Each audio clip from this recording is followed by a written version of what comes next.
All right, you can kind of see this is where I'm at right now.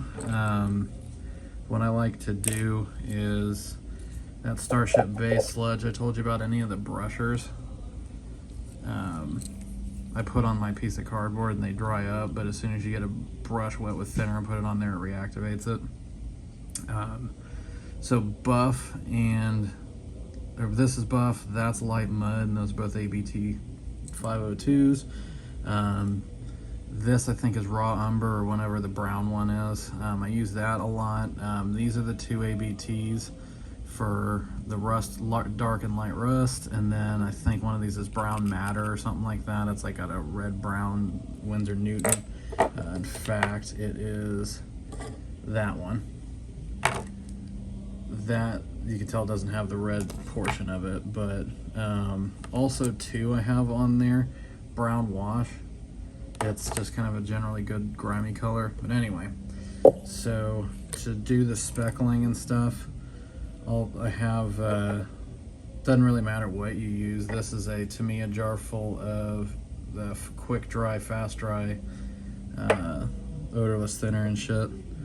It dries quicker. I always thought it was a gimmick, but then I realized I was like, oh, it's actually not that bad. And then you kind of saw it earlier, I don't know if I mentioned it, needle and a pin vise. That's good for the actual flicking of it. So you can kind of see what I was talking about when, sorry, my depth perception's off on this thing, but you can see it like reactivates it pretty good, and you get, you know, a day or two of it. But then ever so delicately, I'll do just the tip of the brush, I'll flick, and I'll do that a couple times, just real lightly. And that'll be a good just general griminess, because even if, you know, you get these giant globs or giant, you know, you can kind of see them a little bit, like those giant, you know, I don't know what the word is I'm trying to find, dots, I guess.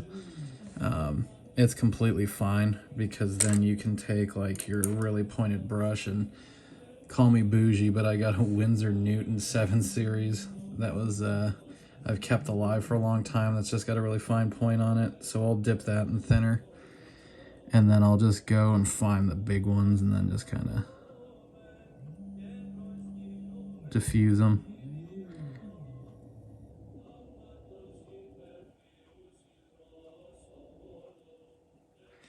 Something like that. And then you can see I did the same with the buff and all that. So same thing. That'll just get you a generally dusty dirtiness.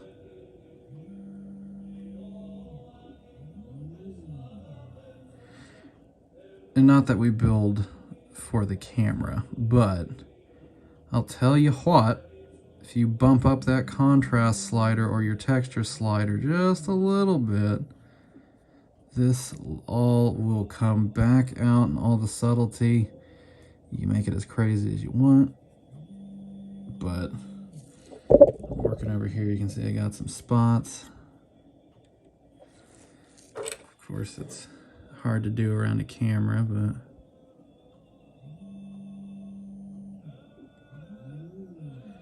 don't mind my Gregorian chants in the background. That's a very, very key part of this, because I feel God in this hobby room tonight.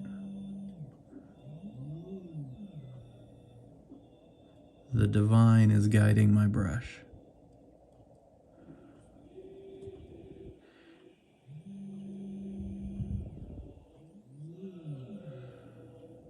And honestly, you end up erasing most of them, but like I said, you end up getting that patina almost.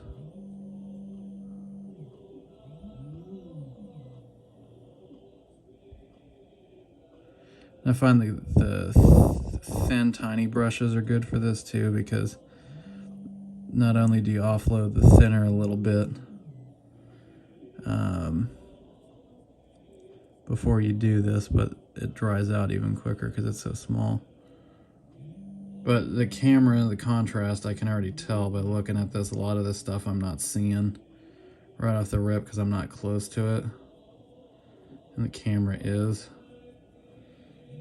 So now that I was looking right at the model, now I am looking at the phone because holy crap, there's a lot of them. I'm sure it was stressing you out watching that. Being like, you're missing all of them.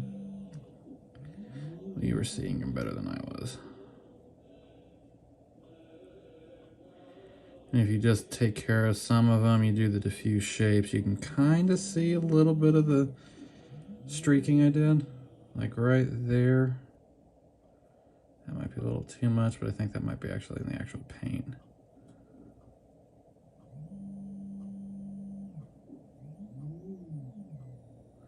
And then what I also tried to do is take some smoke and then pull it down there because I figure smoke launcher's popping off, it's gonna get some soot, and then if it rains, it'll run down the arm and stuff. It kind of did it on the other side a little better.